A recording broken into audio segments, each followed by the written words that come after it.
Hi, I'm Eric, and I'm a social studies educator, historian, and host of this, the Everything is a Primary Source podcast. I'm also an avid collector of popular culture artifacts.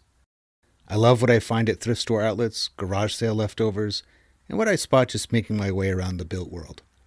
I enjoy sorting through boxes of free books and magazines, not to mention online collections like Internet Archive, and of course the Library of Congress. But you don't need to spend your time digging through bins or following online rabbit holes to get a look into the past. The movies and TV we watch, the books we read, and the games we play are all documents of the past. So is fashion, food, music, toys, even the roads we travel on and the places we live and work in. Everything is a primary source. This podcast is the result of exhibiting these kinds of artifacts in public, getting passersby to select an item they connect with, and then chatting with me to see what it says about the time, place, and people who made it. The conversation you are about to hear, therefore, is your history, my history, our history, through popular culture. Yeah,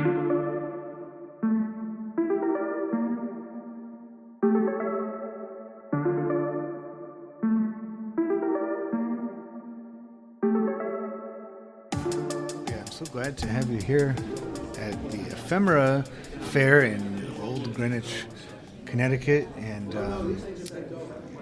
you know the student that gave me that. Do you know what her name is? Was it Sylvia? No, actually it wasn't. It's my little joke. So you're going to talk to us about a popular science magazine cover. That's unfortunately all we have left of it is the cover, but that to you is the most captivating part, was the cover art for this. And I'll obviously, when I put this as a podcast, I'll have a picture of it so that listeners know what we're talking about. But I mean, popular science as a title is a long-standing magazine title, but what drew you to this one? I think what initially drew me to this is something that's drawn me to a lot of these sort of science magazines, which is that this particular style of illustration, I'm not sure if it's I think it's sort of the line quality, but also the colors and the way that they're doing these sort of oils or acrylics really reminds me of early sci-fi covers as well. So things like I always get the first and last words mixed up, but Weird Tales or Amazing Stories, all those sort of great serialized ones. The pulps as well. Something about this sort of very dramatic kind of Boy Scouty looking guy with the wackiness of the fire explosion in the back. The way it's drawn, it makes it look like we're to understand he created that volcano eruption. Like he's not measuring it. He's like calling it in. when I first saw this, I didn't even notice the words in the corner. It says "Sleeping volcano flames at touch of electric key." Oh, I guess he is. Yeah. I guess he's playing this volcano with what looks like a so he's playing God radio xylophone or something. Yeah. Well, it seems it fits pretty well. With the era of, I mean, it's very dramatic. It's very, you mentioned almost movie-like. I mean, we're talking mid-1920s, so the movies are absolutely coming in as a major pop culture force, mass media force. And I'm thinking about where popular science, I mean, it's in the name of the magazine, it's popular. It's not meant to be, this isn't a journal for scientists to be writing. It's meant to be accessible by the ordinary person. I'm picturing the newsstand that you would find this would probably be bumping up to it, like just right next to it would be like the pulp covers and maybe even early comic books. I know comic books hadn't really emerged the way that we know them quite yet in the 20s, but those kinds of like Fantastic Tales or thriller magazines and things like that. It was like, I'm imagining the cover artist probably worked for a lot of those. This is a painting, though. I mean, for sure. Yeah, that was something I was. This had come up in the conference I was just at with somebody who has studied these popular science magazines, and she wasn't sure, but I'd been curious if it was the same artists doing these works, which would not be surprising given that they were presumably all just contracted for individual pieces. Like Norman Rockwell and Saturday Night Evening Post. Like he just did.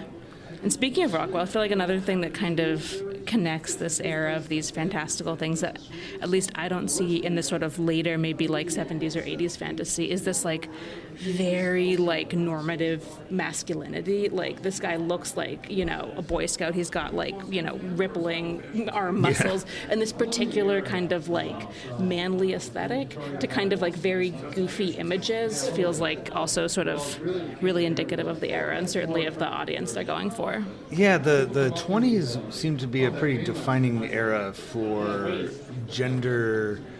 Like, how would you project your gender, right? Like, women is the first era of women showing a lot of flesh, right? They were, some more than others, but wearing hemlines were getting shorter. And for men, it absolutely seemed like the early versions of the Superman, not Superman the comic character, but the very masculine and strong, and even a scientist guy could be this rippling biceps and triceps, and of course he's creating volcanoes because he is a god among us.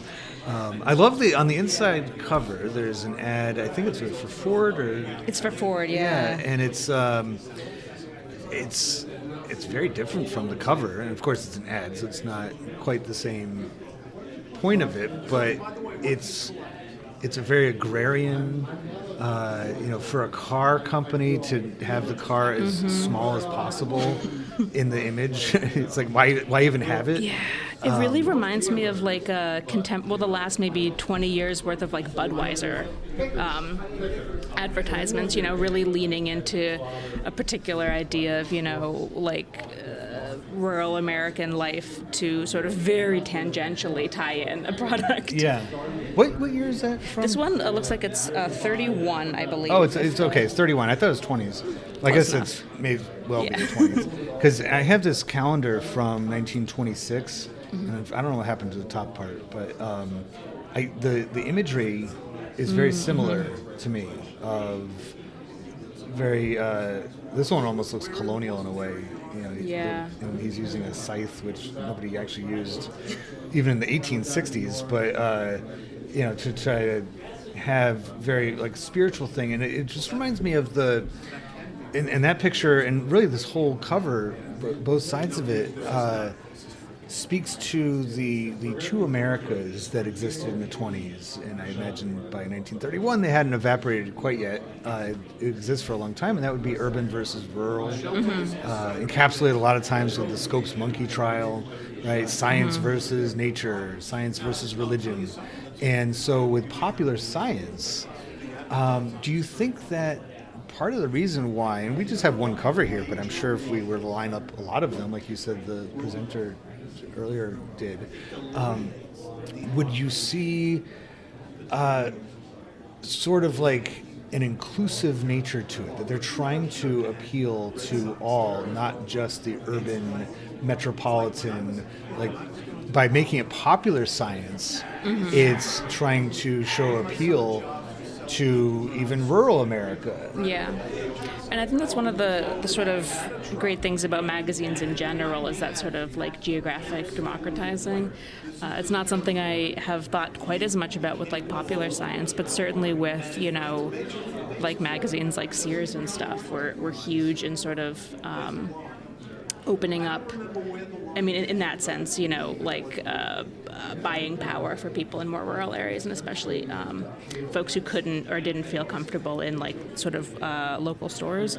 But I can imagine in a sort of similar way, right? Like something like popular science, where you're receiving it in your home, really has that same kind of sort of broad geographical kind of democratizing influence. Yeah, because if you were to look at any of their publication locations, I'm sure New York City, Chicago, it'd be a metropolitan area that these are coming out of.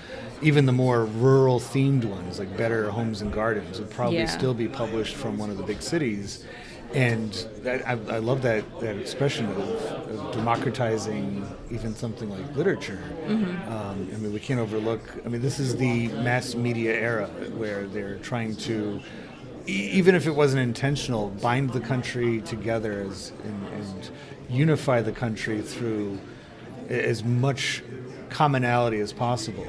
Yeah. And, by putting that title, once again, popular, It's just like popular mechanics. Like for the longest time, when I saw the titles of popular science and popular mechanics, which I think are still being published, I don't think they've left us. Yeah. I always thought it meant like they were telling us what was popular, and I'm like, I'm not interested in that at all. Like I don't care about science. I don't care about mechanics and stuff like that. I'm like, but it wasn't until afterwards I'm like, oh, they mean like this is like layman's terms of things. They're not going to give us. It's not going to be page after page of equations or laboratory observations. It's going to be more like, hey, can a man run as fast as a motorcycle? Or can drive? Yep. So, thank you so much for taking the few minutes that you had to Absolutely. talk about this with me. I hope it's not the last time that we interact. And I will say, before we stop, I have one more fun little thought. The math comment reminded me. In terms of another thing I enjoy about ephemera is like signs of wear. And something that I really like about this is twofold. One is somebody's practiced long division in the corner, which is great. But on the sort of other end, which is like, oh, it's just scrap paper. But you can see that there's pinholes in all of the four corners, as well as a truly impressive collection of them in the center as well. But the corner ones really suggested that somebody like ripped this off of their magazine and then put it up as art, which I really like, that kind of second life for, kids or folks who are clearly excited about these magazines and like and about the art specifically, and giving it this sort of second life in their homes beyond just the content. That's awesome. I'm so glad that I decided to come to this Ephemera Fair, because only here can I get conversations that have these kinds of ideas. Sylvia, thank you so much for talking about this with me, and I hope you enjoy the rest of the fair. Thank you. It's my pleasure. Yeah.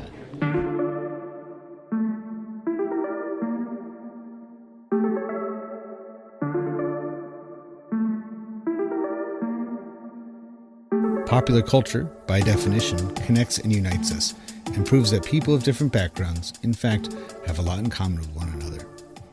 I hope you enjoyed this conversation, at least in part, for that reason. If it connects with you and you'd like to add to it, or any of the podcast episodes, just visit everything-history.com and search for the Everything is a Primary Source project, which can be found in the classroom section of the website. We'd love to hear what you have to say.